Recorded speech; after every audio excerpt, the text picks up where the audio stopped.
ক্ষমতায় আসা, ক্ষমতায় টিকে থাকা এবং ক্ষমতার সাথে সাথে যা যা সুযোগ সুবিধা আছে সেটা উপঢৌকন হতে পারে, সেটা শুধুমাত্র ক্ষমতার আস্ফালন হতে পারে, সেটা টাকা হতে পারে, অর্থ হতে পারে, এটার ম্যানেজমেন্টই রাজনীতি। এমন অনেক লিডার যাদেরকে আপাতদৃষ্টিতে জনদরদি মনে হচ্ছে না, তারা দীর্ঘকাল যাবৎ একটা জায়গায় রাজত্ব করছে। স্বৈরাচারী মানেই যে সে অত্যাচারী তা কিন্তু সবসময় ঠিক নয়। মূল ঘটনাটা হচ্ছে তারা ক্ষমতায় আসছেন কি করে। তার মানে যতজন ভোট করতে পারে তাদের নিরিখে মাত্র 24% ভোট পেলেই ভারতবর্ষ শাসন করার অধিকার জন্মে যাচ্ছে। প্রথম করতে হবে হচ্ছে যে ভোটার টার্নআউট যেন কম হয়। কোনো শাসক পছন্দ করে না যে ইলেকশনে প্রচুর লোক ভোট দিক।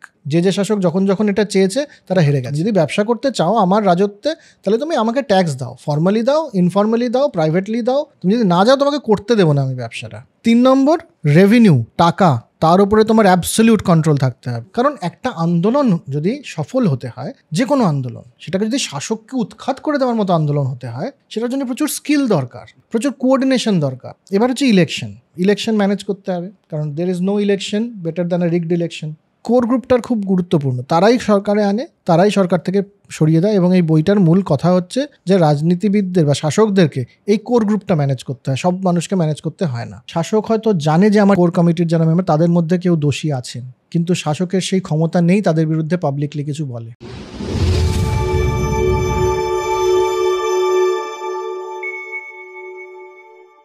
Hello and welcome to soul connection Baithak. এই চ্যানেলে আমরা প্রত্যেকটা এপিসোডে একটা বই নিয়ে কথা বলি। আমার সঙ্গে থাকে প্রেমাশিস। আপনারা যারা দেখেছেন অলরেডি তারা জানেন আমরা কিভাবে কথা বলি। যারা দেখেননি তাদের জন্য বলি, সেটা হলো আমরা প্রত্যেকটা এপিসোডে একটা করে বই নিয়ে ডিসকাস করি। প্রেমাশিসের আন্ডারস্ট্যান্ডিং সেই বইটা নিয়ে ও বলার চেষ্টা করে কীভাবে বইটা কি বলতে চেয়েছে সেটা আমরা সার্বিকভাবে বলার চেষ্টা করি। সো আজকের বইটা দেখানোর আগে আমি একটা জিনিস বলি, সেটা হলো বইঠেকের জন্য আমরা আপনাদেরকে রিকোয়েস্ট করেছিলাম আপনারা যদি মেম্বারশিপ নেন। আমরা মেম্বারশিপ স্কিম চালু করেছিলাম, তাতে কয়েকজন মেম্বার, প্রাথমিকভাবে আমরা কয়েকজনের মেম্বারের নাম নিতে পারবো। তারপর যত মেম্বার বাড়তে থাকবে আমরা হয়তো অতটা নিতে পারবো না। কিন্তু এখন যেহেতু আস্তে আস্তে আমাদের এই মেম্বারশিপ লিস্টটা বাড়ছে, তার জন্য তাদের নামটা আমি নিতে চাই। অভিরূপ বাসু, নন্দিতা নাগ, স্ববর্ণ হাজরা, সঙ্গীতা দাস, অনুষ্ঠুপ ঘোষ, জনজিৎ দাশগুপ্ত, মৈত্রী গুহঠাকুরতা, অয়র্ণী সেনগুপ্ত, এই কজনকে big shout out to be a member. আমাদের প্রথম জার্নির যে প্রথম কয়েকজনকে আমরা একসাথে পাচ্ছি সহযাত্রী হিসেবে, আপনারা তাদের মধ্যে। So big shout out to you, thank you so much.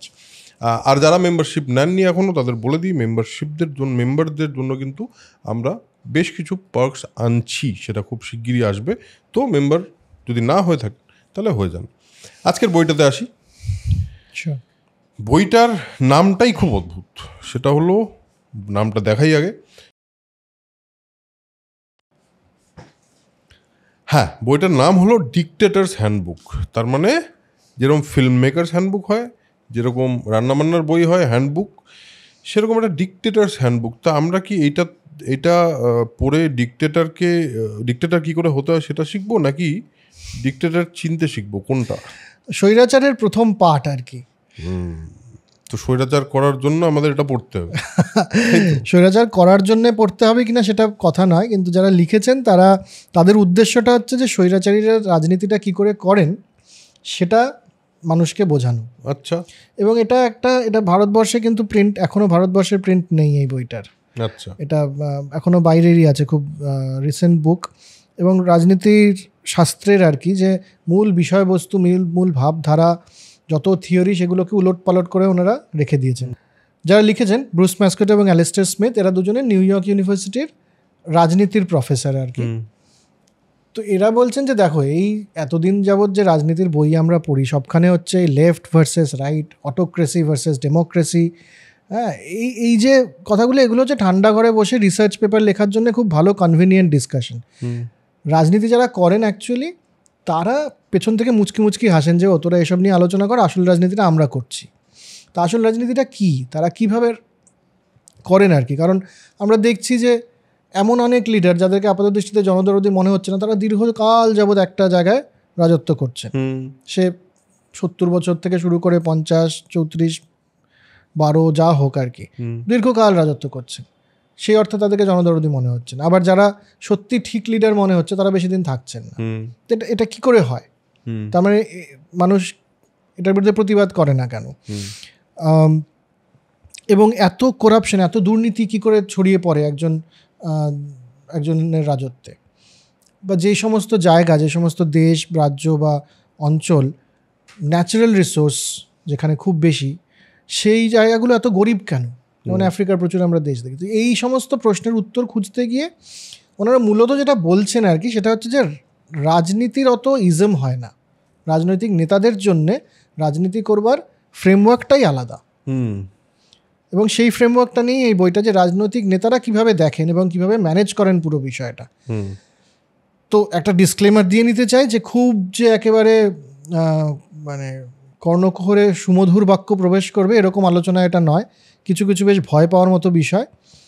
তো আমরা শুরু করতে পারি সেই। বেশ, একটা বিষয় হলো যে ওনাদের বক্তব্য হলো কোনো ইজম বা কোনো রাজনৈতিক মতাদর্শ অ্যাকচুয়ালি রাজনৈতিক নেতাদের পলিটিক্সের জন্য নয়, সেটা শুধু জনগণকে বোঝানোর জন্য। হ্যাঁ, মানে মূলত ব্যাপারটা হচ্ছে ওই সত্তা, যেটাকে বলে হিন্দিতে পাওয়ার, ক্ষমতায় আসা, ক্ষমতায় টিকে থাকা।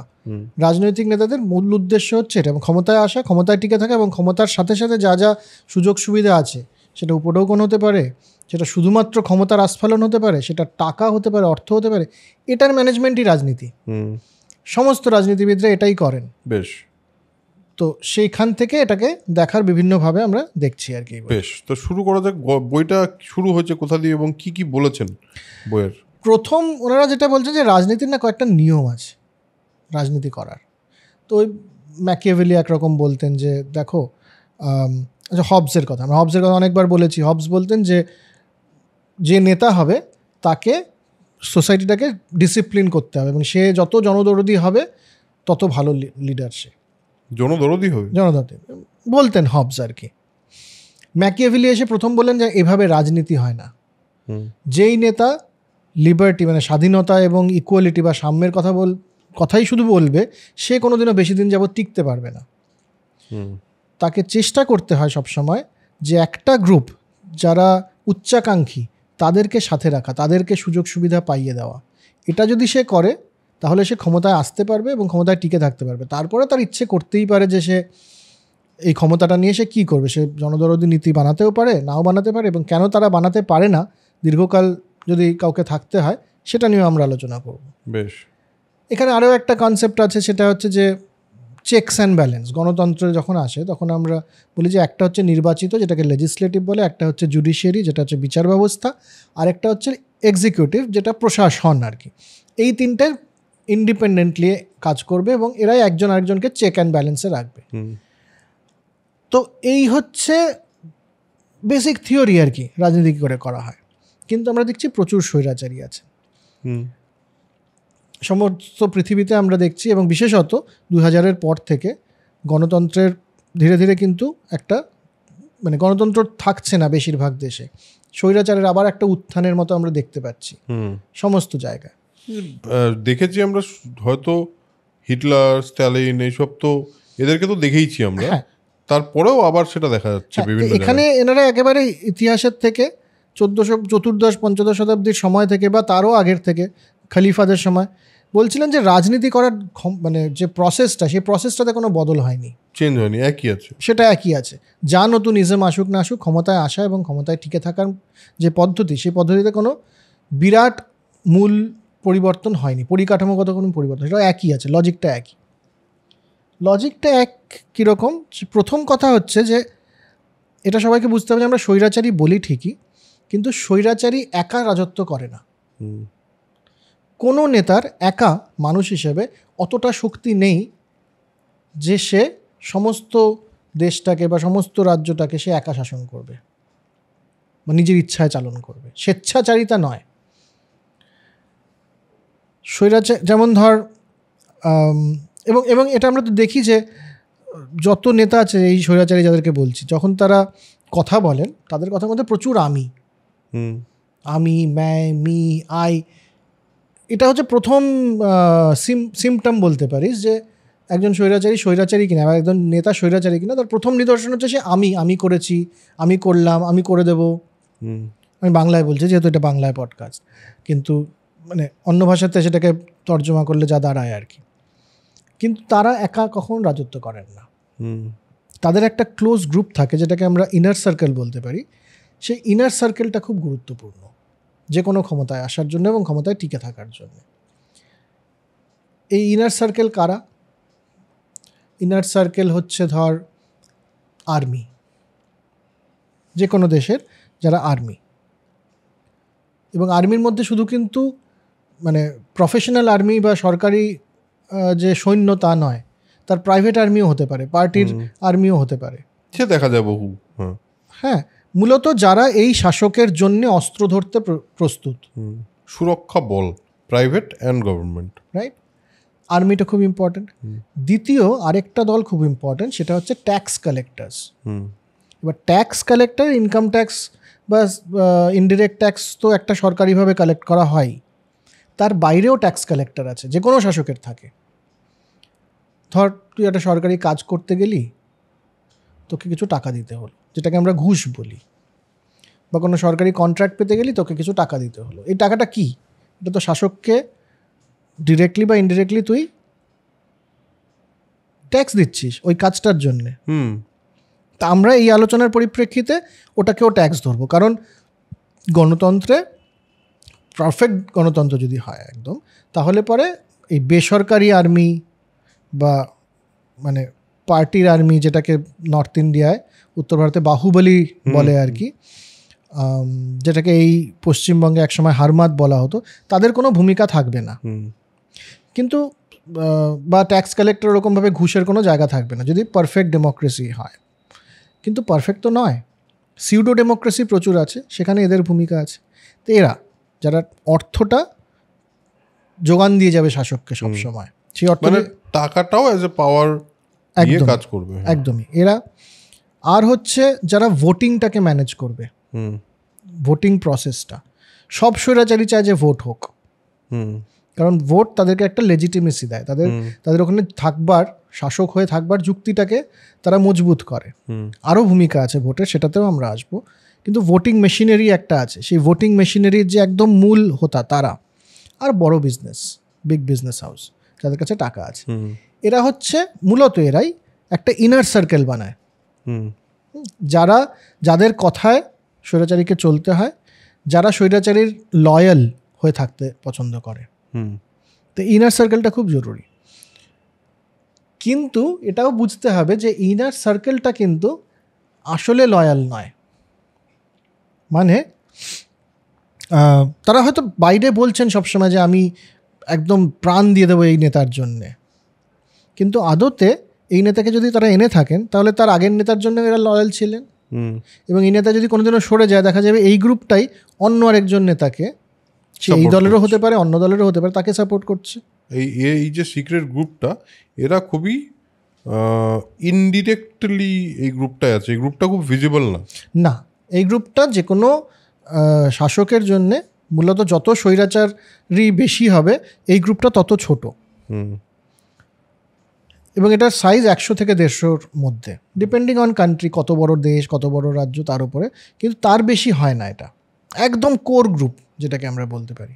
এই কোর গ্রুপটার খুব গুরুত্বপূর্ণ। তারাই সরকারে আনে, তারাই সরকার থেকে সরিয়ে দেয়। এবং এই বইটার মূল কথা হচ্ছে যে রাজনীতিবিদদের বা শাসকদেরকে এই কোর গ্রুপটা ম্যানেজ করতে হয়, সব মানুষকে ম্যানেজ করতে হয় না।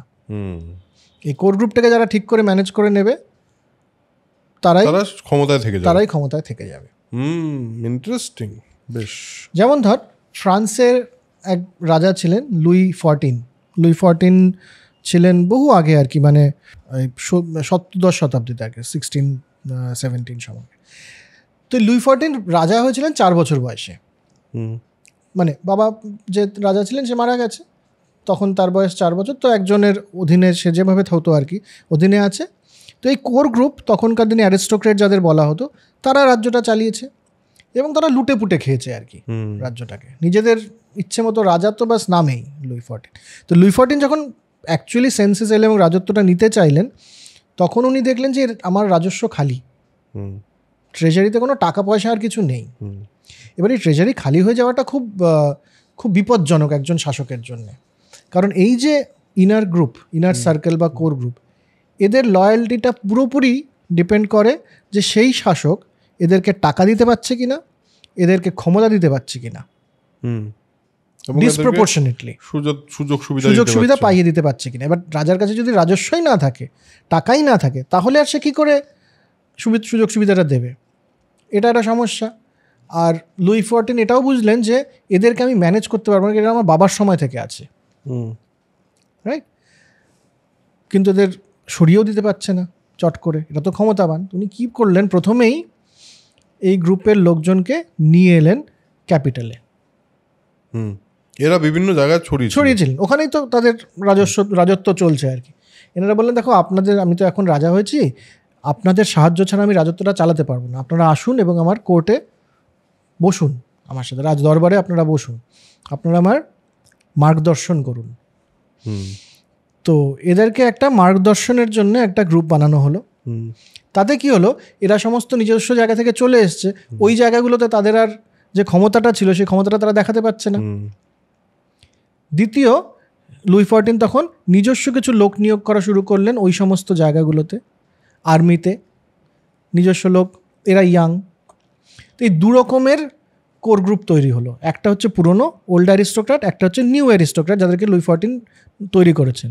এবার একটা মজা হলো, ওল্ড গ্রুপ যারা, তাদের ক্ষমতা তো হ্রাস পেয়েছে, আর নিউ গ্রুপের ক্ষমতা বৃদ্ধি পেয়েছে। এই দুটো কম্পিট করা শুরু করলো নিজেদের মধ্যে একটা প্রতিযোগিতা হলো যে কে বেশি লয়াল হবে এবার রাজার কাছে। আচ্ছা, এই করে লুই XIV কিন্তু 70 বছর রাজত্ব করেছিলেন, এবং এই গ্রুপটাকে উনি কন্ট্রোল করাতে উনি অনেক ভালো কাজও করেছেন ফ্রান্সের জন্য। কাজে স্বৈরাচারী মানেই যে সে অত্যাচারী তা কিন্তু সবসময় ঠিক নয়। মূল ঘটনাটা হচ্ছে তারা ক্ষমতায় আসছেন কি করে এবং ক্ষমতায় থাকছেন কি করে এতদিন, রাইট, অ্যাবসলিউট কন্ট্রোলটা তারা করছেন কি করে। এবার এই যে কোর গ্রুপ, এটা মূল। এবার আমরা দেখি যে একজন শাসক যখন শাসন করেন তাকে 3টে গ্রুপের কথা মাথায় রাখতে হয়। একটা হচ্ছে সমস্ত জনগণ, অন্ততপক্ষে সমস্ত অ্যাডাল্ট প্রাপ্তবয়স্ক জনগণ যারা ভোট দিতে পারে। আজকের দিনে যে কোনো দেশেই ভোট হয়, গণতন্ত্র সে দেশে আছে কি নেই সেটা বড় কথা নয়, মূলত বেশিরভাগ দেশেই ভোটিংটা তো হয়। এদেরকে আমরা নমিনালস বলছেন এনারা, নমিনাল সিলেক্টরেট। এরা একটা ভোটে কিচ্ছু আসবে যাবে না, কিন্তু তাদের সবার ভোটিংটা আছে, তো এরা নমিনাল। এদের জন্যে খুব একটা কিছু ভাবতে হবে না কোনো নেতাকেই, কোনো শাসকই এদের জন্য খুব একটা না ভাবলেও চলে, কারণ তারা সবাই যে একে সাপোর্ট করবে তাও নয়, একদম, রাইট? তারপরে একটা গ্রুপ আছে, ওই গ্রুপের মধ্যে থেকে একটা ছোট সংস্করণ, সেটাকে আমরা রিয়েল সিলেক্টরেট, মানে যারা অ্যাকচুয়ালি একে ভোট দিচ্ছে, তার পার্টি মেম্বাররা, তার অন্যান্য এমপি এমএলএ, অন্যান্য সমস্ত লোকজন, এরা। আর তার ভেতরে হচ্ছে এই কোর ইনার সার্কেল আর কি, উইনিং কোয়ালিশন, যাদের ছাড়া চলবে না, যাদের একজন বা দুজনও যদি চলে যায় এই গ্রুপ থেকে তাহলে পরে সরকার পড়ে যাবে। এবার একটা মজা আছে, এবার যে রুলগুলো আছে তার মধ্যে একটা রুল, আমরা 5টা রুল এনারা বলেছেন, সেই 5টার রাজনীতি হতে গেলে, শাসক হতে গেলে, ক্ষমতায় থাকতে গেলে এই 5টা রুল মানতে হবে, সবাই মেনে চলেন আর কি। প্রথমত হচ্ছে যে এই যে গ্রুপটা, এরা কিন্তু ওই বললাম এদের লয়্যালটিটা কিনতে হবে তোমাকে। এরা সবসময় বুঝতে চেষ্টা করছেন যে তুমি শাসক আর আরেকজন পোটেনশিয়াল যে তোমাকে চ্যালেঞ্জ করে যাচ্ছে, যে হয়তো বিরোধী দলের মানুষ, এদের মধ্যে কে আমাকে বেশি ক্ষমতা দিতে পারবে, কে আমাকে বেশি টাকা দিতে পারবে, কে আমাকে বেশি প্রতিপত্তি দিতে পারবে, এই কম্প্যারিজনটা সবসময় তাদের মধ্যে চলছে, এবং এটা শাসকও জানে। তাই তাদের লয়্যালটিটা এনশিওর করার জন্যে এরা কী করে, শাসকরা কী করে, এই যে রিয়েল সিলেক্টরেট বলে একটা লম্বা গ্রুপ তৈরি করে রাখে এই কোর গ্রুপের নিচে, যাতে কোর গ্রুপের সবার মনে হয় যে আমি রিপ্লেস হয়ে যেতে পারি। বড় সাপোর্ট একটা আছে আমাদের নিচেও একটা বড় সাপোর্ট আছে। যেমন আমি বলছি যে ধরা যাক হাইপোথেটিক্যালি, একেবারে এটা রিয়েল লাইফ কোনো সিনারিও নয়,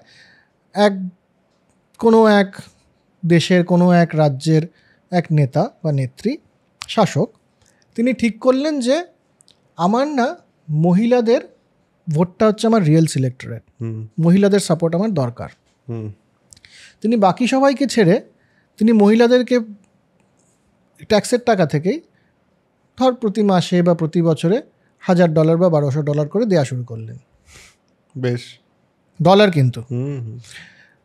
তো এবার তাতে কি হলো, এরা এর লয়াল একরকম তৈরি হয়ে রাখলো, আর কোর গ্রুপ কিন্তু একদমই আলাদা, তাদের ইনকামটাতে কিন্তু হচ্ছে ঘুষের টাকা থেকে। এবার এই যে যারা 100-150 জন কোর রয়েছেন, এদের সবসময় মনে হচ্ছে শাসক যে শাসক হিসেবে রয়েছেন আমাদের বলে নয়, ওই যে একটা বড় সংখ্যার লোক রয়েছেন যারা যে কোনো মূল্যে এনাকেই শাসক ভোট দেবেন, যারা যে কোনো মূল্যে এনাকেই ইলেক্ট করবেন, তাদের ভরসায় ইনি শাসনে রয়েছেন। তাই শাসক কোর গ্রুপ যারা, তারা সবসময় ভয় থাকবে যে আমরা কিন্তু ইন্ডিসপেন্সেবল নই। আসলে তারা ইন্ডিসপেন্সেবল, এটা শাসকও জানে, কিন্তু ওই একটা বড় গ্রুপ রাখতে হবে। রাইট রাইট, বুঝলাম। যেমন এটা কিন্তু লেনিন করেছিলেন। লেনিন জানতেন যে এই আমাদের বলশেভিক বিপ্লব হওয়ার পরে শাসনে তো আমরাই থাকবো, কিন্তু উনি ইউনিভার্সাল ইলেকশন চালু করলেন যাতে একটা লেজিটিমেসি তৈরি হয়, যাতে যারা ওই কোর গ্রুপের মেম্বার তাদের সবসময় মনে হয় ও না, আসলে তো ক্ষমতাটা আমার জন্য নেই, আসলে তো শাসক নিজের বলে বলিয়ান। দ্বিতীয়, এই যে রিয়েল সিলেক্টরেট একটা মাঝখানের গ্রুপ বললাম, এটা খুব ভিজিবল হয়। বললে সিক্রেট ওই 100-150 জন, এর বাইরে একটা 500-600 জনের একটা গ্রুপ যেটা সবসময় নেতার সাথে ঘুরে বেড়াবে এবং তারা প্রকাশ্যে তার সাপোর্টের কথা বলবে। এদের কিন্তু আসলে কোনো ক্ষমতা নেই, এরা কিন্তু কোর গ্রুপের মেম্বার নয়, তারাও জানে, শাসকও জানে, কোর গ্রুপের মেম্বাররাও জানে। কিন্তু কোর গ্রুপের মেম্বারদের ভয় আছে যে আমরা রিপ্লেস হয়ে যেতে পারি যে কোনো মুহূর্তে এই ধরনের একটা কাউকে দিয়ে। ওইটাই হলো গ্রুপটা, এই জন্য ওই গ্রুপটা সবসময় ভিজিবল। এবার যে বললাম ওই যে বড় গ্রুপের ইলেকশন দরকার, যে কোনো শাসক কখনোই চায় না ভোট চায়, সবাই ইলেকশন চায়। হ্যাঁ, ওনারা বলছেন যে there is for a autocrat or for a dictator there is nothing better than a rigged election. যাতে তাহলে সে প্রমাণ করতে পারে যে জনতা আমাকেই চায়। এবার শাসক যে কোনো দেশে শাসককে শাসক হতে গেলে আমরা জেনারেলি কি এক্সপেক্ট করবো যে 50%-এর বেশি মানুষ তাকে চাইছে। এবার ধরা যাক আমরা যদি এবার রিয়েল লাইফ সিনারিও নিই, যে ভারতবর্ষে একটা ইলেকশন গেল, জেনারেল ইলেকশনে 67% ভোটিং, মানে যতজন ভোট করতে পারে তার মাত্র 67% ভোট করেছে। তার মধ্যে যে দল বিজয়ী হয়েছে তাদের ভোট পার্সেন্টেজ হচ্ছে 37%। তার মানে যতজন ভোট করতে পারে তাদের নিরিখে মাত্র 24% ভোট পেলেই ভারতবর্ষ শাসন করার অধিকার জন্মে যাচ্ছে। তার মানে তো বড় গ্রুপের টার্গেট করারই দরকার নেই। বাকি যে 75% হয়তো কোনো অন্য আরেকজনকে চাইছে না, কিন্তু একে যে চাইছে না এটা কিন্তু পরিষ্কার। তাহলে একজন শাসকের কি করতে হবে? প্রথম করতে হবে হচ্ছে যে ভোটার টার্নআউট যেন কম হয়। কোনো শাসক পছন্দ করে না যে ইলেকশনে প্রচুর লোক ভোট দিক। যে শাসক যখন এটা চেয়েছে তারা হেরে গেছে। এটা কিন্তু সব শাসকের ক্ষেত্রে বলছিস নাকি ডিক্টেটরদের কথা বলছিস? দেখ, সব শাসকই চায় যে তাদের শাসন ক্ষমতাটা অনেক দিন থাকুক। কোনো শাসক কি চায় যে আমার শাসন ক্ষমতা এই কদিন থাকবো তারপরে চলে যাব? বেশ, ঠিক আছে। একজন রাজনীতিবিদ সে ধর 40, 50, 60 বছর ধরে রাজনীতি করছে, সে তো চাইবে যে আমি 40-50 মধ্যে বেশিরভাগ সময়টাই আমি ক্ষমতায় থাকি। সে কি হ্যাঁ, মানে যে একবার প্রধানমন্ত্রী হয় বা মুখ্যমন্ত্রী হয় সে অবশ্যই চাইবে যে সে সারা জীবন এই পদটা থেকে যাক। That's true. হ্যাঁ, এবার এই যে ম্যানেজমেন্টটা এরা যারা করে উঠতে পারে তারা দীর্ঘদিন থেকে যায়, যারা করে উঠতে পারে না তারা থাকে না। বেশ, প্রথমত হচ্ছে ভোটার টার্নআউট কম হোক, শাসকরা চায়। যারা যখন চেয়েছেন, মানে আমেরিকার একটা ইলেকশনে, খুব রিসেন্ট সময়ের একটা ইলেকশনে যে প্রেসিডেন্ট, তিনি এত কনফিডেন্ট হয়ে গেছিলেন, তিনি বলছেন যে প্রচুর সংখ্যায় মানুষ ভোট দাও। উনি অ্যাকচুয়ালি চেয়েছিলেন, হেরে গেছেন ভোটে। আরেকটা কি, প্রচুর সংখ্যক অপোজিশন থাক। আমার যে একজন যদি চ্যালেঞ্জার হয় তাহলে তো 50-50 লড়াই হবে। যদি অনেকজন চ্যালেঞ্জার হয় তাহলে তো 50-50 লড়াই না। একদমই ঠিক। তো এই হচ্ছে ব্যাপার। এবার গণতান্ত্রিক নেতা যেটা তুই বলছিস আর একদম স্বৈরাচারীর মধ্যে পার্থক্যটা কোথায়? তাহলে সবাইকে কি একভাবে দেখছি আমরা? যে যত স্বৈরাচারী তার ওই কোর গ্রুপের সংখ্যাটা তত ছোট। যত বেশি গণতান্ত্রিক তার ওই কোর গ্রুপটা তত বড়। আচ্ছা, ওখানেই গণতন্ত্রের প্র্যাকটিসটা প্রধানভাবে ওই কোর গ্রুপে যদি বেশি লোক থাকে তাহলে অনেকের কথাই এই শাসক শোনেন। হ্যাঁ, এবার যত গ্রুপ বড় হয়ে যাবে তত একটা সমস্যা আছে। মূলত আমি কি দিতে পারি শাসক হিসেবে? ওই কোর গ্রুপকে তো আমাকে লয়াল রাখতে গেলে কিছু দিতে হবে, টাকা পয়সা, ডিভিডেন্ডই দিতে হবে, মূলত অর্থ। এবার যদি অনেকের মধ্যে সেই অর্থটা বা ক্ষমতাটা বা প্রতিপত্তিটা বা উপহারগুলো ভাগ করতে হয়, তাহলে সেটা কমে যাবে, খুব কমে যাবে। তাহলে পরে সেই যেই লোকগুলো তাদের লয়্যালটিটা আরেকজন এসে কিনে নিতে তো খুব সহজেই পারবে। তাই সুতরাং যত কোর ছোট হবে তত বেশি তাদের উপঢৌকন বা সুযোগ সুবিধে বা মনিটারি বেনিফিট দেওয়া যাবে, তাহলে তারা অনেকদিন বেশি লয়াল থাকবে। সিম্পল, বাহ, সুন্দর। এবার এখানে টাকা পয়সাটা খুব গুরুত্বপূর্ণ। টাকা পয়সা গুরুত্বপূর্ণ সব জায়গায়, এইখানে না। মানে যে কোনো শাসককে প্রথমে বা যে শাসককে সরিয়ে সেখানে পৌঁছতে চাইছে তার জন্য প্রথমেই যে জানতে হবে যে জিনিসটা, সেটা হচ্ছে এই দেশের বা এই রাজ্যের মূল রাজস্বটা কোথা থেকে আসে। সেটা যে সবসময় একেবারে পরিষ্কার যে ও ইনকাম ট্যাক্স থেকে আসে আর কিছুটা ইনডিরেক্ট ট্যাক্স থেকে আসে তা নয়। কোথা থেকে, ওই যে বললাম যে ইনফর্মাল ট্যাক্স, প্রাইভেট ট্যাক্স, কোথা থেকে ঘুষটা পাওয়া যায়, ওটার মেশিনারি কি, সেটা পুরোটা জানতে হবে। ন্যাচারাল রিসোর্স যদি থাকে, তেল আফ্রিকার অনেক দেশে, বালি, কয়লা, যা হোক, যেখান থেকে টাকাটা আসে, বা ড্রাগস বা আফিম, বিভিন্ন দেশের ক্ষেত্রে বিভিন্ন রকম, সেটার যে মূল সাপ্লাই চেনটা সেটা জানতে হবে। টাকার উপরে অ্যাবসলিউট কন্ট্রোল দরকার, এবং কোনো নেতা চান না যে এইগুলো প্রাইভেটের হাতে চলে যাক। তারা সবসময় নিজেদের অধিকারটা ওখানে রাখতে চান। Right. Every leader, irrespective of political party, they will always want nationalisation. ঠিক আছে, একটা জিনিস বল তাহলে, এই যে যারা ইল্লিগাল কাজ করে তারা তো একটা বড় সোর্স অফ মানি, তার মানে স্বৈরাচারী তো নিশ্চয়ই চাইবে তারা বেঁচে থাক। শুধু তারা বেঁচে থাক নয়, স্বৈরাচারী বা না শাসক, আমি এখানে শাসক বলছি, ওনারা যেহেতু একটা পয়েন্টের পরে স্বৈরাচারী আর আলাদা করে বলছেন না, ওনারা বলছেন লিডার। শাসককে হয় শাসক সেই ব্যবসাটার সাথে, সেই ইলিগাল ব্যবসাটার সাথে সরাসরি জড়িত এবং সেখান থেকে সে ডিভিডেন্ড পায়, মানে ট্যাক্স পায়, মানে আইনের দৃষ্টিতে হয়তো সেটা ইল্লিগাল, শাসকের দৃষ্টিতে ওটা ইল্লিগাল নয়, কারণ আমি ওখান থেকে ট্যাক্সটা পাচ্ছি। Right, correct. তা যদি না হয় তাহলে আমার কাছে তো ফোর্স রয়েছে, আমি এটা বন্ধ করে দিতে কতক্ষণ, তাই না? তো এবং অবশ্যই যদি কেউ ব্যবসা করেন শাসকের রক্তচক্ষুর আড়ালে, তাহলে শাসক যত স্ট্রং হতে থাকবে তাকে কিন্তু ধীরে ধীরে ব্যবসা বন্ধ করে দিতে হবে এক সময়। কারণ তুমি যদি ব্যবসা করতে চাও আমার রাজত্বে, তাহলে তুমি আমাকে ট্যাক্স দাও, ফর্মালি দাও, ইনফর্মালি দাও, প্রাইভেটলি দাও, ট্যাক্সটা আমাকে দিতে হবে তোমাকে। তুমি যদি না যাও তোমাকে করতে দেবো না আমি ব্যবসাটা, কারণ আমার কাছে সৈন্য আছে। আমার কাছে সৈন্য আছে, তো তুমি ইল্লিগাল ব্যবসা করো, আমার কাছে ইল্লিগাল সৈন্যও আছে। তো এটা হচ্ছে মূল বিষয়। এবার এই ট্যাক্সেশন যেটা বললাম যে ইনকাম ট্যাক্স ইত্যাদি তো রয়েছেই। আমাদের অনেক দেশে যেখানে সিউডো ডেমোক্রেসি, তাদের নেতারা একটা অদ্ভুত ব্যবস্থা বের করেছেন আর কি। প্রথম ব্যাপারটা কি হচ্ছে যে আমাদের ট্যাক্স আসছে, ট্যাক্সের থেকে আমরা পাবলিক গুড বা জিনিস দিচ্ছি, সেই টাকাটাই তো আমি দিতে পারবো, শাসক দিতে পারবে। এরা করছেন কি, ট্যাক্স যেটা নিচ্ছি তার একটা ফর্মাল পার্ট, একটা ইনফর্মাল পার্ট, আর আমি যে রিওয়ার্ডটা দিচ্ছি, যে টাকাটা আমি দিচ্ছি, সেটারও একটা পাবলিক পার্ট, একটা প্রাইভেট পার্ট।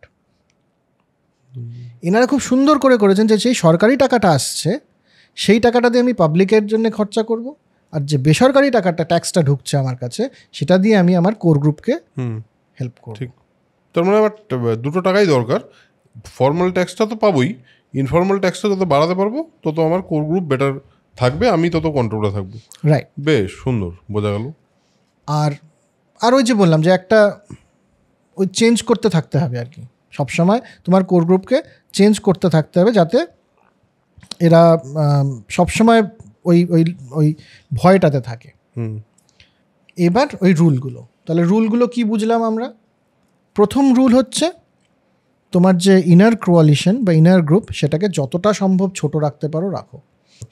দ্বিতীয়, এই ছোট গ্রুপের বাইরে একটা বড় গ্রুপ রাখো, যাতে এই ছোট গ্রুপটা সবসময় ভয় পায় যে আমরা রিপ্লেস হয়ে যেতে পারি।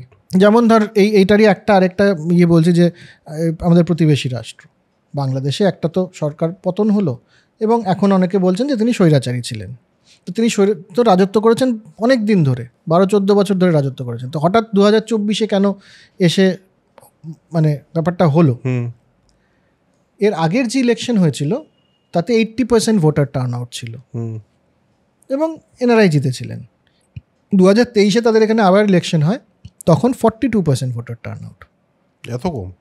হাফ।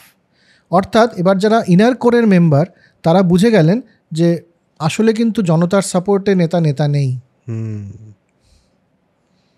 কাজে তাদের যে লয়্যালটি তারা শিফট করার জন্য অনেক বেশি সক্ষম।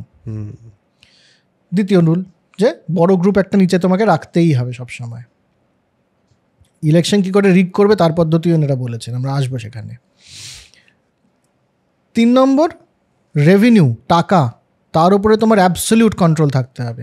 কোত্থেকে টাকা আসছে আর কোথায় টাকা যাচ্ছে। যতজন 1 টার্মের বেশি বা 2 টার্মের বেশি রাজত্ব করেছেন যে কোনো রাজ্যে বা দেশে, তারা অ্যাবসলিউটলি জানেন যে আমার রাজ্যে কোথায় কোথায় ইললিগাল কাজ হয়, কোথায় কোথা থেকে টাকা আসে, কোথায় কোথায় টাকা যায়।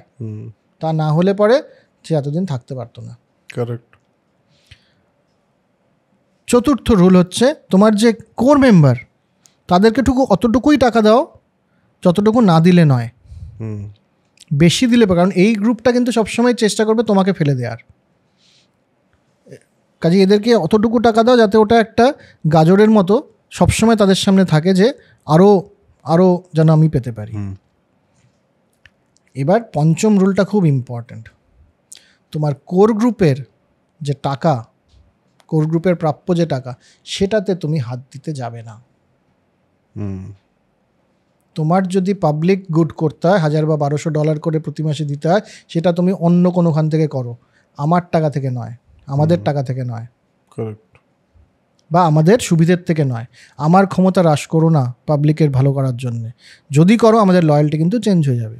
লয়্যালটি চেঞ্জ হয়ে গেলে তোমার শর্তাও পড়ে যেতে পারে। ধর যখন একটা জায়গায় খুব আন্দোলন, প্রতিবাদ, বিদ্রোহ হচ্ছে, শাসক হয়তো জানে যে আমার ইনার কোরের যে মেম্বাররা, আমার কোর কমিটির যারা মেম্বার, তাদের মধ্যে কেউ দোষী আছেন, কিন্তু শাসকের সেই ক্ষমতা নেই তাদের বিরুদ্ধে পাবলিকলি কিছু বলে।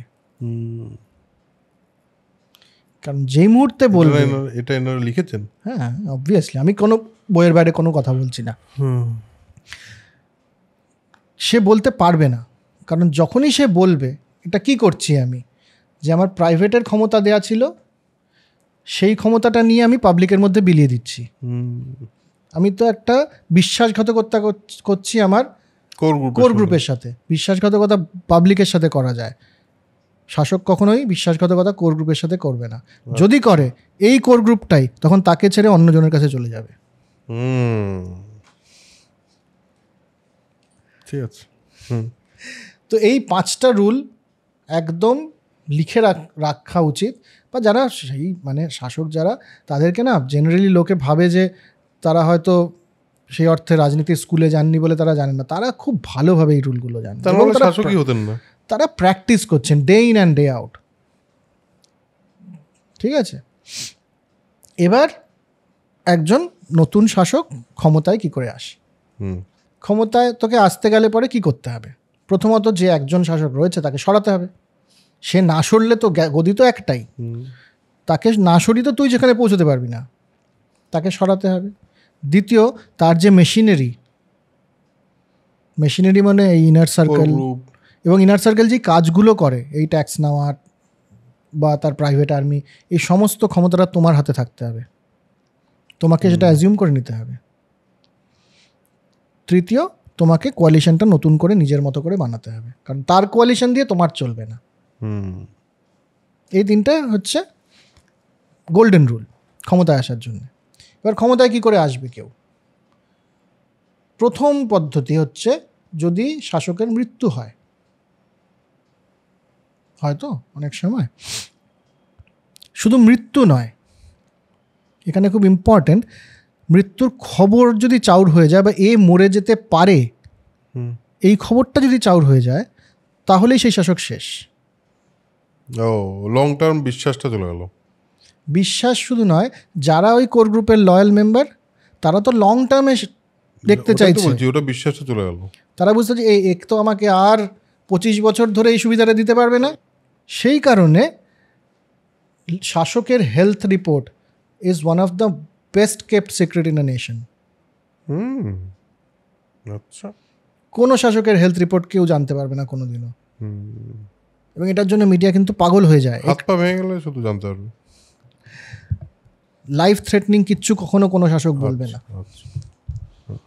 যেমন ইরানে যে আয়াতুল্লাহ খোমেনি এসেছিলেন, হ্যাঁ, উনি যে শাহ যে ছিলেন সেখানকার ইরানের শাহ, তার বিরুদ্ধে 1960-এর দশক থেকে উনি লড়াই করছেন, কিচ্ছু হয়নি। 1970-এর দশকে এসে জানা গেল শাহের ক্যান্সার হয়েছে। তখন আবার খোমেনি যখন, এবং তার যে প্রধান বিরোধী সে মারা গেছে, তখন খোমেনি যখন আবার সেই আন্দোলন করছেন, এবং প্রচুর লোক তখন ইভেন যারা সেকুলার লিডার তারা সবাই এর সাথে জুড়ে গেছে। এরা যখন আন্দোলন করে একেবারে শাহকে উৎখাত করার চেষ্টা করছেন, আর্মি পাশে সরে দাঁড়ালো। কারণ আর্মি যারা ওই কোর মেম্বার ছিল তারা বুঝে গেল যে শাহের সাথ দিলে পরে আমার আর বেশি দিন চলবে না, খোমেনি পাওয়াটায় আসতে চলেছে, একে সাথ দিই। কাজে যত রিভোল্ট হয়েছে পৃথিবীতে, যত রিভলিউশন হয়েছে, তার শেষ যে বাউন্ডারি, শেষ যে ব্যারিয়ার, সেটা হচ্ছে আর্মি, সৈন্য। সৈন্য সরে দাঁড়াচ্ছে কিনা, তোমাকে সৈন্য সরে দাঁড়িয়ে, সৈন্য মানে সৈন্য, পুলিশ, প্রাইভেট আর্মি, এরা সরে দাঁড়িয়ে তোমাকে ডাইরেক্ট উৎখাত করতে যেতে দিচ্ছে কিনা ওখানে। যদি যতক্ষণ যেতে দেবে না ততক্ষণ পর্যন্ত কোনো শাসকের পতন হবে না। আলটিমেটলি আর্মিকেই হেলিকপ্টারে তুলে দিতে হবে ওই নেতাকে। বুঝলাম, অনেক কিছুই বোঝা যায়, কিন্তু আসলে আমরা একটা বই নিয়ে কথা বলছি তো, বুঝলেন। আর একটা জিনিস আছে, সেটা হলো সমস্ত কথা না সবসময় সোজা করে বলতে হয় না। বুদ্ধিমান মানুষ সবাই, আমরা বইটার একটু ডিপ লেভেল থেকে বোঝার চেষ্টা করছি। বুঝতে পারছেন নিশ্চয়ই আমি কি বলছি? হ্যাঁ। দ্বিতীয়, যদি তোমার যে চ্যালেঞ্জার সে একটা বেটার অফার দিতে পারে, আমি অনেক দীর্ঘদিন ধরে দেবো, এবং আমি কিন্তু এমন টাকার খনির সন্ধান জানি যেটা এই শাসকও জানে না। ওকে। তৃতীয়, আউটসাইড ইনফ্লুয়েন্স। আউটসাইড ইনফ্লুয়েন্স অন্য দেশ হতে পারে, অন্য দেশ, অন্য রাজ্য। কারণ একটা আন্দোলন যদি সফল হতে হয়, যে কোনো আন্দোলন, সেটাকে যদি শাসককে উৎখাত করে দেওয়ার মতো আন্দোলন হতে হয়, সেটার জন্য প্রচুর স্কিল দরকার, প্রচুর কোঅর্ডিনেশন দরকার, দরকার, প্ল্যানিং দরকার, অর্থের দরকার। সেটা কোত্থেকে আসবে? এটা হতে পারে যে শাসকের রাজস্ব খালি হয়ে গেছে, শাসক আর টাকা দিতে পারছে না, যেমন যেটা হয়েছিল ইজিপ্টে হোসনি মুবারকের যখন হলো আর কি, ইউএসের থেকে এইড আসা বন্ধ হয়ে গেল, আর্মির স্যালারি ট্যালারি দিতে পারছেন না, যখন যারা বিদ্রোহী বা মানে আন্দোলনকারী তারা যখন গেলেন, আর্মি সরে দাঁড়ালো। এই আর্মি সরে দাঁড়ানোটা হচ্ছে কমন। হঠাৎ করে গতকাল আর্মি তোর উপরে গুলি চালিয়েছে, গত পরশু অবধি গুলি চালিয়েছে, সেই আর্মির হঠাৎ এমন হৃদয় পরিবর্তন হয়ে গেল যে সে তোকে ডাইরেক্ট অ্যাক্সেস দিয়ে দেবে ক্ষমতা উৎখাত করবার জন্য, এটা তো খুব একটা বিশ্বাসযোগ্য নয়। এবং সরে না দাঁড়ালে দেবে না। হ্যাঁ, এবং দেখা যায় যে নতুন যে গভর্নমেন্টটা ফর্ম হলো, আর্মি হচ্ছে তার ক্লোজেস্ট। এবার এই যে এনারা এলেন ক্ষমতায় আসার পরে প্রথম যেটা তার কাজ, একটা তো হচ্ছে খুব তাড়াতাড়ি, প্রথম যেটা কাজ সেটা হচ্ছে যে আমাকে ওই অর্থের জায়গাটা দেখতে হবে, আর দ্বিতীয় হচ্ছে আমার যারা কোর কমিটি, সেই কোর কমিটিটাকে আমার নিজের মতো করে বানিয়ে নিতে হবে। এমন হতেই পারে যে আন্দোলন যখন হচ্ছে তখন তার সাথে ইন্টেলেকচুয়ালসরা জড়িত, তখন তার সাথে বুদ্ধিজীবী, আর কি বাংলায় বললে বুদ্ধিজীবীরা জড়িত, অনেক শিক্ষিত মানুষ জড়িত, তারা সবাই চাইছেন এই শাসক আসুক এবার। যেমন ওই ইরানের ক্ষেত্রে বললাম, খোমেনির সময় প্রচুর সেকুলার লিডাররাও তার সাথে ছিলেন, কিন্তু শাসক যখনই ক্ষমতায় আসে তখন তার প্রাথমিক উদ্দেশ্য হচ্ছে এই ক্ষমতাটাকে আমাকে কন্টিনিউ করতে হবে। তাহলে আমার কোর গ্রুপে এমন কেউ থাকলে চলবে না যে পরবর্তীকালে নিজে লিডার হয়ে উঠতে পারে, যে আমাকে চ্যালেঞ্জ করতে পারে। হ্যাঁ, মানে এমন কেউ যে আমাকে ওভার পাওয়ার করতে পারে, এরকম কাউকে রাখা যাবে না। রাখা যাবে না। প্রথমত। এবং বহু লিডার আছেন ইনক্লুডিং হিটলার, হুম হ্যাঁ, যারা ক্ষমতায় আসার পরেই তার সেকেন্ড ইন কমান্ডকে সরিয়ে ফেলেছে। হুম তো এমন কাউকে চায় না যে ভবিষ্যতে আমাকে চ্যালেঞ্জ করতে পারে। দ্বিতীয়, এমন কেউ থাকলে চলবে না আমার কোর কমিটিতে যারা আমার কথা শুনবে না, যার হঠাৎ হঠাৎ করে কনসিয়াস জেগে উঠবে। হুম যেমন তুই এমন অনেক দেখবি যে যারা হয়তো অ্যাকচুয়ালি যাদেরকে হয়তো সেই রাজ্য বা সেই দেশের একদম যারা সম্মানিত, মোস্ট সম্মানিত বুদ্ধিজীবীরা, তারা সাপোর্ট করছেন, তাদের সাপোর্টেই সে এলো, হুম তারপরে তাদেরকে সবার আগে তারা চলে যায়। হুম আমাদের খুব আশেপাশে দেখলেই আমরা দেখতে পাবো এরকম। হুম তারা আর নেই কোথাও, কারণ ওই কোর কমিটিতে তারা থাকলে চলবে না, কারণ তারা এর কথা শুনবে না। হুম কোর কমিটিতে কারা থাকবে? যাদের কোর কমিটিতে না থাকলে তাদের কিচ্ছু হবে না, তাদের মানে প্রধান পলিটিক্যাল কাজ হলো কোর কমিটিতে থাকা, তাদের অস্তিত্বটাই ডিপেন্ড করছে কোর কমিটিতে থাকার উপরে। বুঝলাম। তাছাড়া তার কোনো অল্টারনেটিভ প্রফেশন নেই, হুম আর কিচ্ছু করে সে খেতে পারবে না। মানে যে যাতে সে ছেড়ে চলে যেতে না পারে। মোশাহেব দরকার। মোশাহেব বেশ। যে নিজের জায়গায় রাজা, নিজের জায়গায় সে আমাকে ভোট টোট দিয়ে যেমন করে, কিন্তু এবং এক্ষেত্রে দেখা যায় প্রচুর দুর্নীতিপরায়ণ লোক হচ্ছে কোর কমিটির মেম্বার। কেন? কারণ এদেরকে কন্ট্রোল করা সহজ। এরা যখনই ডিফেক্ট করার চেষ্টা করবে, যখনই ছেড়ে চলে যাওয়ার চেষ্টা করবে, আমার কাছে কিন্তু ওর কাচ্চা চিঠা আছে, তোমাকে পুলিশে ধরিয়ে দেবো, না তো তোমার বিরুদ্ধে আমার পুলিশই কাজ করবে। এরকম হয় না? তো এটা একটা বড় জিনিস। আরেকটা হচ্ছে, আরেকভাবে হয়, সেটা হচ্ছে ইনহেরিটেন্স দিয়েও মানুষ ক্ষমতায় আসে। ঠিক, একজন তার পরিবারের আরেকজন, একদম বহুবার হচ্ছে পৃথিবীর বহু জায়গায়। ঠিক আছে। এবার ইনহেরিটেন্সের যেমন ওটোমান এম্পায়ার যেটা ছিল টার্কিতে, ওটোমান এম্পায়ারের নিয়মটাই ছিল ওই, তখন তো রাজতন্ত্র, রাজার পরে রাজা, কিন্তু একদম স্মুথ হতো না। রাজার মরে যাওয়ার পর সমস্ত যে রাজপুত্ররা তারা সব ইস্তাম্বুলে আসতেন, ইস্তাম্বুলে এসে লড়াই করতেন, কে সবার আগে রাজস্ব ভাণ্ডারটার অধিকার নেবে এবং আর্মিকে পে অফ করবে, সেই রাজা হবে, এবং সেই রাজা হওয়ার পর তার নিচের সবাইকে মেরে ফেলবে। বাহ, ঠিক আছে। এবার এমন হতেই পারে যে এভাবে অনেকে ভালোভাবে করেছে, যেমন ফিদেল কাস্ট্রো তার ভাইকে দিয়েছিলেন, কিম জন তার ছেলেকে দিয়ে গেছেন। এগুলো হচ্ছে স্মুথলি প্রসেস গেছে আর কি। কিন্তু অনেক সময় হতে পারে যে যাকে ক্ষমতাটা দিচ্ছে, নমিনেট করা হচ্ছে, সে তার ইনার কমিটিটা আমার ইনার কমিটির সাথে মিলছে না। এটাও হয়।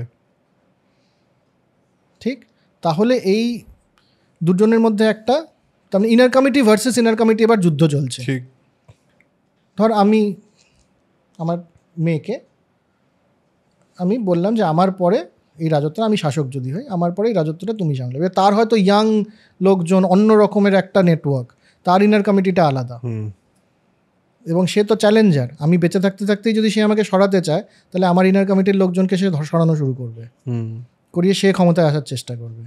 আর যদি আমি মরে যাওয়ার পরেও হয়, তখনও এই একই সমস্যা। এবার আবার একটা হাইপোথেটিক্যাল এক্সাম্পল, অনেক সময় দেখা গেছে যে দুই ইনার কমিটির টাসেলের জন্যে যে নমিনি তাকে মেরেও ফেলা হয়েছে।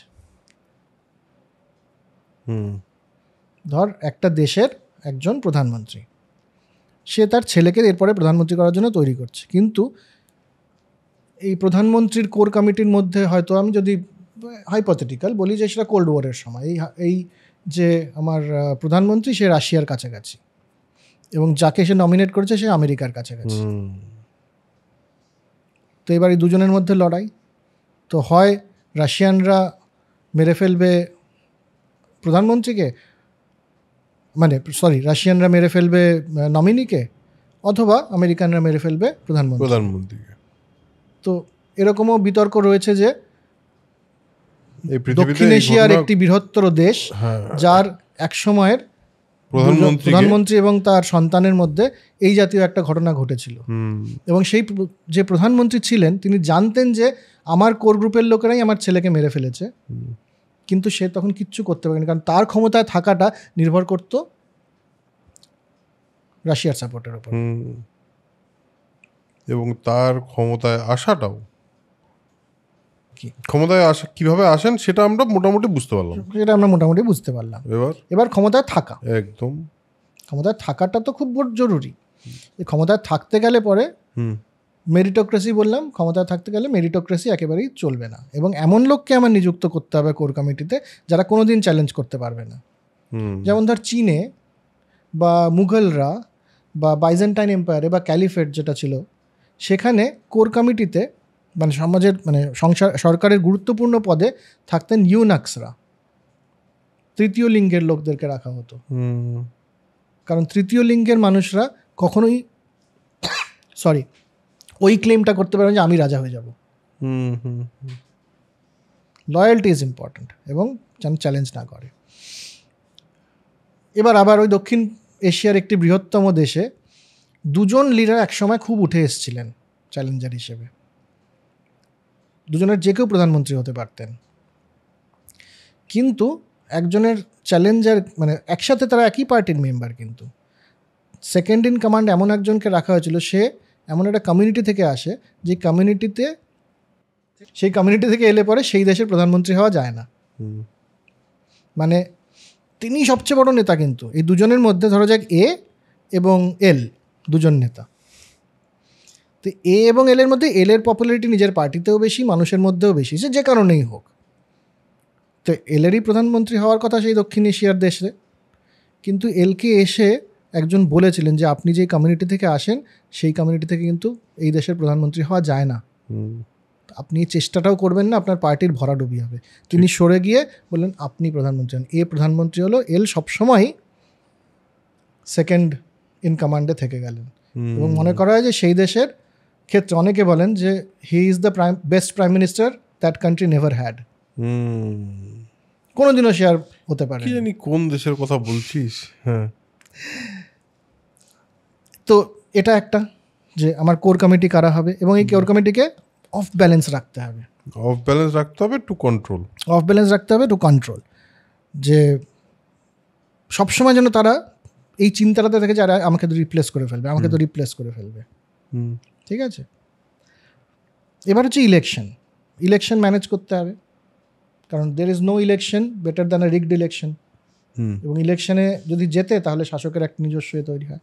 ইলেকশন তারা ম্যানেজ করবেন কি করে? সবাইকে ভোট দিতে দিলে তো চলবে না।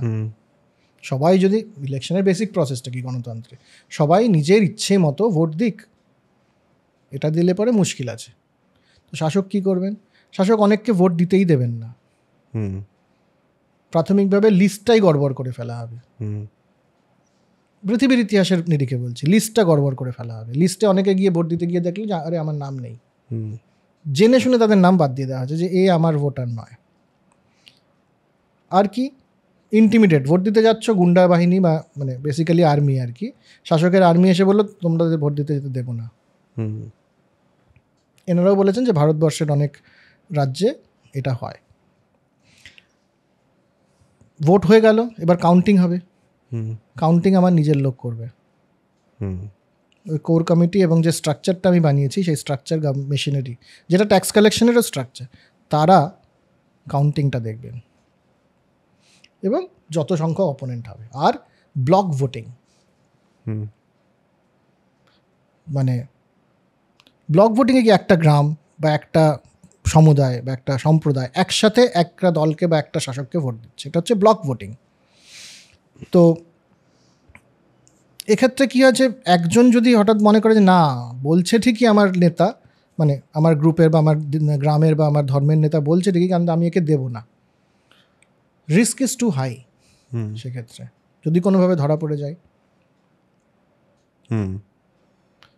আর গেইন হলে পরে তো, কারণ সবাই কি চাইছে, যখনই আমি দেখছি যে আরে কোর কমিটিতে বা সাপোর্ট কমিটিতে ঢুকলে পরে তো প্রচুর টাকা পয়সা প্রচুর কিছু পাওয়া যায়, তাহলে সবার মধ্যে একটা অ্যাসপিরেশন তৈরি হবে আমিও কোর কমিটিতে, আমিও ওখানে ঢুকি, এই অ্যাসপিরেশনটা তো জাগিয়ে রাখতে হবে। That's true. বেশ, এবার প্রথমে আমরা বুঝলাম যে ক্ষমতায় কি করে এলো, তারপরে কোর কমিটি এলো, কোর কমিটি দিয়ে সে চালাচ্ছে। কোর কমিটির নিচে একটা বড় পার্ট রয়েছে, এই জন্য কোর কমিটি সবসময় চিন্তায় রয়েছে যে কী করে আমরা যখন রিপ্লেস না হয়ে যাই, এবং সবাই অ্যাসপায়ার করছে ওখানে যাওয়ার জন্যে। এবার টাকা, এবার আমার দরকার টাকা, ট্যাক্সেশন। এবার ট্যাক্স আমরা আগেই বলেছি যে ট্যাক্সের মধ্যে আমরা সব নেব। ট্যাক্সের প্রবলেমটা কি? ট্যাক্স হার্ডওয়ার্ককে ডিসকারেজ করে। আমি খুব কাজকর্ম করলাম, ধর সরকার এসে বা শাসক এসে আমার থেকে 30% নিয়ে চলে গেল, তো আমি তো কাজ করার ইচ্ছে থাকবে না আমার মধ্যে। তো এবার ওই যে বললাম ট্যাক্সের এটার ক্ষেত্রে কি করা হবে, যে ওই ব্যালেন্সটা ঠিক করতে হবে, যে কতটুকু আমি নেব যাতে আমার কাজকর্মও চলতে থাকে, আবার আমার কোর কমিটিকে দেওয়ার জন্য টাকাটাও থাকে। এই ব্যালেন্সটা খুব ইম্পর্ট্যান্ট। দ্বিতীয় প্রবলেম কি, যে কিছু ট্যাক্স তো আমার কোর কমিটিকেও দিতে হবে। যদি আমি একটা নিয়ম করে রাখি যে কোনো সরকারি কাজ করতে হলে পরে এত টাকা দিতে হবে, তো আমার কোর কমিটির মেম্বাররা বা সাপোর্ট কমিটি যেটা নিচে আছে তারা যখন করতে যাবে তাদেরকেও দিতে হবে। সেটা একটা সমস্যা। তো সেটাকে আমরা কি করে করি, মানে সেটাকে শাসক কিভাবে ম্যানেজ করবেন, যে না তাদের মধ্যে ওই অ্যাসপিরেশনটা রাখতে হবে যে দেখো তুমি ট্যাক্স পেয়ারের থেকে ট্যাক্স কালেক্টর হও, তোমার ওই গেইন ভার্সেস লসটা ম্যানেজ করতে হবে আর কি। তৃতীয় প্রবলেম হচ্ছে ট্যাক্স কালেকশন ব্যাপারটা খুব খুব কস্টলি একটা ব্যাপার। তার জন্য একটা মেশিনারি রাখতে হয়, তাই না? প্রাইভেট ট্যাক্স কালেক্টরই হোক, যেটা ক্যালিফেটে ছিল, বা পাবলিক ট্যাক্স কালেক্টর হোক, এটা খুব বড় একটা অর্গানাইজেশনের ব্যাপার, সিস্টেমেটিক একটা বিষয় লাগবে। তো এবং এই যে ট্যাক্স, যদি সরকারি ট্যাক্সই সবার, এবার করাপশন বাড়ে কেন প্রাইভেট ট্যাক্স? কাজে ওই বড় সরকারি সিস্টেমটার মধ্যে যারা রয়েছেন সবাই তো আমার কোর কমিটির মেম্বার হবে না। তাহলে আমি গভর্নমেন্টের যদি ট্যাক্সটা, যেটা ফর্মাল ট্যাক্স, সেই ট্যাক্সটা যদি আমার লোকরা না কালেক্ট করে, তাহলে পরে আমি ম্যানেজটা করবো, সেই টাকাটার উপর আমার অধিকারটা থাকবে কী করে? ঠিক আছে। তো এই হচ্ছে গল্প গেল ট্যাক্স কালেক্ট। এই জন্য আমার একটা নিজস্ব লোক থাকবে যারা ট্যাক্স কালেক্ট করবে, যারা আমাকে দেবে। এবার এই যে টাকাটা এলো আমার কাছে, এই টাকাটার এবার আমরা 3 ভাগে ভাগ করতে পারি এই টাকাটাকে। একটা টাকা আছে যেটা শাসকের নিজস্ব টাকা, বা উল্টোভাবে দেখি, একটা হচ্ছে পাবলিকের টাকা, পাবলিক গুডের জন্য টাকাটা। একটা হচ্ছে কোর কমিটির টাকা। কোর কমিটির যে টাকার অধিকার, সেটাতে আমি বলেছি যে কোনো রকম হাত দেওয়া চলবে না। তার উপরে হচ্ছে শাসকের নিজস্ব টাকা, তারা নিজস্ব কিছু, ধরো এই দেশের ব্যাংকে বা অন্য দেশের ব্যাংকে,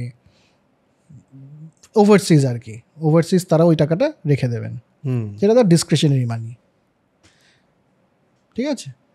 আর পাবলিকের গুড যেটা বললাম, সেই খরচাটা কিন্তু তোমাকে পাবলিকের ট্যাক্স থেকে করতে হবে। যেটা এর মধ্যে একেবারেই ছোঁয়া যাবে না সেটা হচ্ছে কোর কমিটির টাকাটা। কোর কমিটির টাকাটাকে কেউ ছুঁতে পারবে না, বাকি সব তুমি ছুঁয়ে নিতে পারো। সেটা তো রুলের মধ্যেও আছে যে কখনোই পানিশ করো না তুমি, সাইলেন্স ইজ গোল্ডেন। কখনো তুমি কোর কমিটির বিরুদ্ধে একটা কথাও বাইরে বলবে না, কখনো তুমি কোর কমিটির একটা টাকাতেও হাত দেবে না, দিলেই তোমার মুশকিল আছে। কিন্তু কোর কমিটিকে কন্ট্রোলে রাখবে, এই জন্য অনেক সমিতি, উপসমিতি, যুগ্ম সমিতি, সম্পাদক সমস্ত রেখে দিতে হবে। কারণ যুগ্ম সম্পাদকের মনে হচ্ছে যে আমি একসময় সম্পাদক হয়ে উঠবো এবং কোর কমিটিতে যাব, আর যে কোর কমিটির মেম্বার তারও মনে হচ্ছে এই যুগ্ম সম্পাদকটা উঠে আসতে পারে। এবার আরেকটা হচ্ছে ন্যাচারাল প্রোডাকশন। আমি বললাম যে একটা শুরুতেই বলেছিলাম যে যেই দেশের বা যেই জায়গার ন্যাচারাল গুডস যত বেশি, সেই দেশ তত বেশি গরিব। যেখানে তেল বেশি, আফ্রিকার যে সমস্ত নাইজেরিয়া সেইগুলো প্রচণ্ড খারাপ অবস্থা। নাইজেরিয়া, লাইবেরিয়াতে প্রচুর তেল, প্রচণ্ড খারাপ অবস্থা সেই সমস্ত জায়গার। দুবাইয়ের তো প্রচুর তেল, প্রচুর ভালো অবস্থাও। দুবাইয়ের তো যাদের তেল তারাই মালিক। হ্যাঁ, আর এদের ক্ষেত্রে প্রবলেমটা হচ্ছে যে এবার ধর ওই যে বললাম ট্যাক্স নিলে পরে মানুষ আনপ্রোডাক্টিভ হয়ে যায়, কিন্তু জিনিসের থেকে ট্যাক্স নিলে পরে তো জিনিসটা আনপ্রোডাক্টিভ হয় না। ট্রু। ধর আফিমের কেনা বেচার থেকে যদি আমি ট্যাক্স নেওয়া শুরু করি, আফিমের প্রোডাক্টিভিটি তো কমছে না, ডিমান্ডও কমছে না। হ্যাঁ, তাই না? কিন্তু যদি মানুষের কার্যকলাপের থেকে, ধর তুই টিচার হবি কি তুই ডাক্তার হবি বা কিছু হবি, সেখান থেকে আমি ট্যাক্স নেওয়া শুরু করি, যে এই পরীক্ষাটাতে পাশ করতে গেলে তোমাকে টাকা দিতে হবে, ওই পরীক্ষাটাতে বেশি নম্বর পেতে গেলে তোমাকে টাকা দিতে হবে, এসব যদি করি আর কি, যদি কেউ করে, যদি কেউ কোথাও করে থাকে, তাহলে পরে তো যত ট্যাক্স নেবে তত লোকের মানে ধেত কী হচ্ছে, আর পড়াশোনা করে লাভটা কি, প্রোডাক্টিভিটি কমে যাবে। তো কাজে যেখানে ন্যাচারাল রিসোর্স বেশি সেখানে শাসক মনে করেন ধূর লোকগুলো যাক গোল্লায়, লোকদের প্রোডাক্টিভিটি দিয়ে আমার কোনো কাজ নেই, আমার কাছে আছে আফিম, বালি, কয়লা, তেল, এই সমস্ত আছে, তো আমার কোনো দরকার নেই মানুষের প্রোডাক্টিভিটি বাড়ানোর, আমার ইনকামটা আসছে ন্যাচারাল রিসোর্স থেকে। কাজে সেই জায়গা, সেই দেশ বা সেই রাজ্য সবচেয়ে গরিব হবে, যেমন আফ্রিকার নাইজেরিয়া, ওই সময় গরিব দেশ, এবং গ্রাফে যদি প্লট করিস যে কোন দেশের অয়েল এক্সপোর্ট কত এবং সেই দেশের ইকোনমিক গ্রোথ কত, একেবারে উল্টো। যে দেশ যত বেশি অয়েল এক্সপোর্ট করে সেই দেশের ইকোনমিক গ্রোথ তত কম। সেখানে স্বৈরাচারীরা ভরপুর রয়েছে। বুঝলাম। এখানে একটা ভুল করেছিলেন গাদ্দাফি। এই জিনিসটা করতে গেলে পরে যেটা তোমাকে করতেই হবে সেটা হচ্ছে মানুষজনকে অশিক্ষিত রাখতে হবে।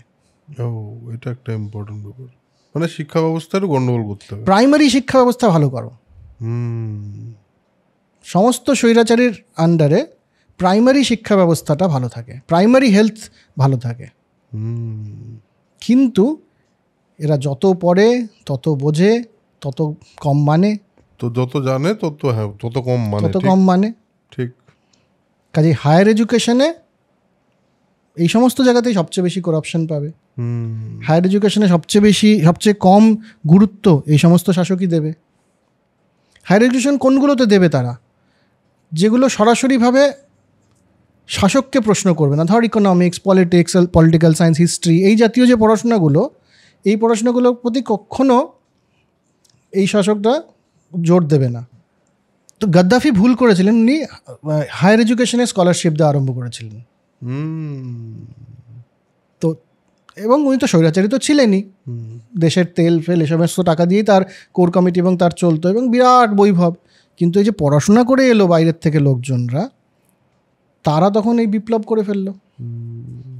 তো গাদ্দাফি একজন মানে শেষের দিকে গিয়ে ভুল শাসকে পরিণত হলেন। পড়াশোনা করার লোকগুলোই বিপ্লব বেশি করে সারা পৃথিবীতে। হ্যাঁ, পড়াশোনাতে একদম খরচা নয়, পড়াশোনাতে খরচা করো না, পড়াশোনাকে কোনো রকমভাবে প্রমোট করবে না। শিক্ষা ব্যবস্থাটা কি নষ্ট করে দাও তাহলে, কিন্তু প্রাইমারিটা শেখো। বেশ, প্রাইমারি শিক্ষা ব্যবস্থাটাতে খুব জোর দাও, যাতে অতটুকু তাদের মধ্যে শিক্ষা তৈরি হয় যে দিয়ে তাদের চলবে কাজ। সেকেন্ডারিটাতে ঝামেলা করো, সেকেন্ডারি বা হায়ার এডুকেশন কখনো তুমি প্রমোট করো বেশি দিও না। বেশ ভালো কথা, দারুণ। তারপর আর দুটো জিনিস নিয়ে আমরা আলোচনা করতে পারি। একটা যেটা বলেছেন যে আমরা তো জানি পাওয়ার করাপশন অ্যাবসলিউট, পাওয়ার করাপ্টস অ্যাবসলিউটলি। এনারা বলছেন আরও সাংঘাতিক কথা, corruption empowers and absolute corruption empowers absolutely. অসাধারণ। এই জন্যই কি এত করাপশন হয়? বিভিন্ন দেশের কথা বলছি, হয় এত করাপশন যাতে ওই পাওয়ারটা আরও বাড়ে। আচ্ছা, প্রাথমিকভাবে যে কোনো শাসকের উচিত করাপশনকে প্রমোট করা। হ্যাঁ, তোমার করাপশন মানে কি? তোমার কোর গ্রুপকে সিম্পল।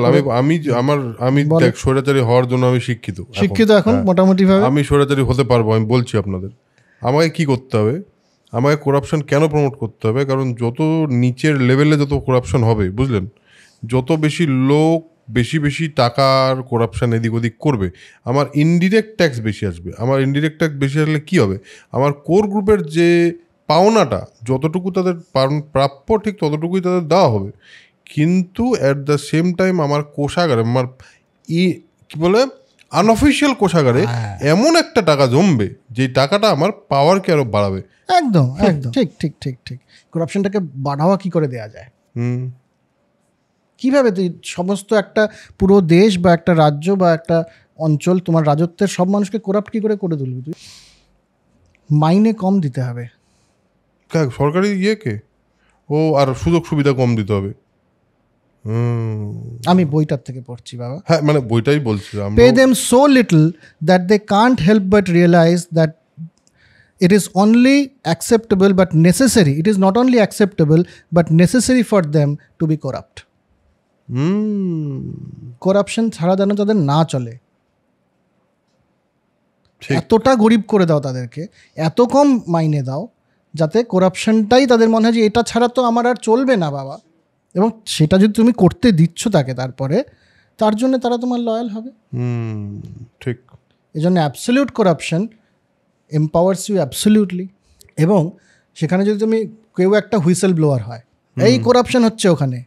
রাশিয়াতে এরকম যারা যারা হুইসেল ব্লোয়িং করেছে যে পুলিশে করাপশন আছে, পুলিশের কথাই, তাদের এগেনস্টে তাদেরকে এক্সিকিউশন করা হয়েছে, তাদেরকেই জেলে পাঠানো হয়েছে। হিটলারের ক্ষেত্রেও তাই, হিটলারের ক্ষেত্রে হুইসেল ব্লোয়িং করতে গেস্টাপো দিয়ে ওদেরকে একেবারে শেষ করে দেওয়া হয়েছে। এবার তুই যদি করাপশন চাস যে না করাপশন কম হোক, শাসককে তুই গিয়ে বললি যে করাপশন কম হওয়াটা খুব জরুরি, কেউ এসে বললো ধর আন্দোলন করে, শাসকের কি করবে তখন? শাসক করাপশনের এগেনস্টে পানিশমেন্ট বাড়িয়ে দেবে, একটা বিল এনে বা একটা কোনো আইন করে। কেন? তার মানে শাসকের রক্তচক্ষুরটা আরও বেশি প্রগাঢ় হলো। তুমি যে করাপশন করতে দিচ্ছি তোমাকে, আমি শাসক হিসেবেই তোমাকে করাপশন করতে দিচ্ছি, তুমি যদি আমার লয়্যালটি থেকে বেরিয়ে যাও তাহলে তোমাকে এত বড় পানিশমেন্ট দেব, তো কাজে ওই গ্রুপটার থেকে বেরোনোটা খুব কঠিন হয়ে যাবে। এবং বাকিরাও বুঝে যাবে যে এবং যত স্বৈরাচারী তাদের দেশে করাপশন সবচেয়ে বেশি, এবং তাদের ক্ষেত্রে করাপশনের আইন বা করাপশনের এগেনস্টে শাস্তি, মানে আইনানুগ শাস্তি খুব কঠিন। ঠিক ঠিক। চলো, বাহ, নাইস। কি প্ল্যান রে ভাই! এটা এটা এটা সবাই জানে না যারা ডিক্টেটর। এনারা তো বলছেন জানে, মানে এমন কোনো ডিক্টেটরের নাম এনারা নেননি এখানে, একেবারে আধুনিক ডিক্টেটর ছাড়া, যারা হচ্ছে করাপশন ব্যাপারটা বোঝেন না আর কি, বা এই সমস্ত ব্যাপারটা বোঝেন না। তো এই হচ্ছে করাপশনের গল্প চলে গেল। তো লাস্ট চ্যাপ্টার আমাদের পিপল ইন রিভোল্ট, মানে প্রোটেস্ট, বিপ্লব। রুশ বিপ্লব হতে পারে, তারপর তোর অরেঞ্জ রিভলিউশন ইউক্রেনে হয়েছে হতে পারে, আরব স্প্রিং হতে পারে, বাংলাদেশে এক রকমের বিপ্লব দেখলাম, ইত্যাদি ইত্যাদি। তো এবার যখনই এই বিপ্লব হবে, মানে বিদ্রোহ হবে, আন্দোলন হবে, শাসক প্রথমত আন্দোলনকে খুব আনঅ্যাট্রাকটিভ করে তুলবে। সে দুটো কাজ করতে পারে। এক কি, প্রথমেই একদম নিপিং ইন দ্য বাড, আন্দোলনটা শুরুই যেন না হয়, প্রথমেই শেষ করে দিতে হবে। তার জন্য কি করতে হবে? আন্দোলনটাকে প্রচণ্ডভাবে আনঅ্যাট্রাকটিভ করতে হবে, সিস্টেম ব্যালেন্স চেকস দিয়ে তাকে আনঅ্যাট্রাকটিভ করতে হবে, ভয় দেখিয়ে আনঅ্যাট্রাকটিভ করতে হবে, যে আমি একা আন্দোলন করতে বেরোবো, তারপরে যদি আমার বাড়িতে কারো কিছু হয়ে যায়, আমি আন্দোলনের প্ল্যানিং করব, সেটা যদি কেউ শুনে ফেলে যদি জেলে নিয়ে যায়, একটা ভয়ের বাতাবরণ তৈরি করে ফেলবে শাসক। তোরও মনে হবে যে এই যে তুই কথা বলছি, আমরা যে আন্দোলন করতে পারি বা প্রোটেস্ট করতে পারি, তাহলে যদি স্বৈরাচারী হয় শাসক, সে কিন্তু শুনছে কথাটা। এটা সম্ভব নয়। প্রথমত এটা বোঝা দরকার যে কোটি কোটি মানুষের প্রত্যেকটা কনভারসেশন কেউ শুনছে কিনা বা শোনা, এটা এত কস্টলি একটা বিষয়, এবং সেটার জন্য এত কাঠখড় পোড়াতে হয়, সেটা সারা পৃথিবীর কোনো স্বৈরাচারীর একার পক্ষে সেটা সম্ভব নয়, অত টাকা দেয়া। কিন্তু কিছু কিছু আমি ইন্ডিকেশন দিতে থাকবো তোকে, যাতে তোর মনে ওই ভয়টা জন্মায়। প্রতিদিন একটা একটা করে আমি বলবো যে এই দেখো, তোমরা দুজন কথা বলছিলে না, তোমাদের আমি জেলে নিয়ে গেলাম।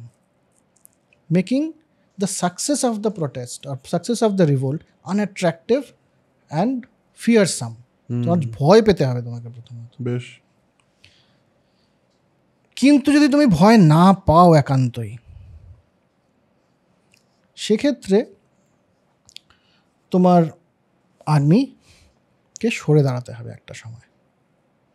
যদি তা না হয়, তাহলে পরে কোনো আন্দোলন কোনোদিনও সফল হবে না।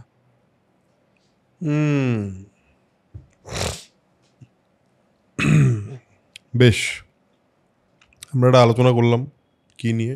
একটি বই নিয়ে, যে বইটার নাম কি? ডিক্টেটরস হ্যান্ডবুক। মানে আমি স্বৈরাচারের পাঠ শিখলাম। আমি স্বৈরাচারী হব বলে ডিসাইড করেছি, তো ওই জন্য এটা পাঠ শিখলাম।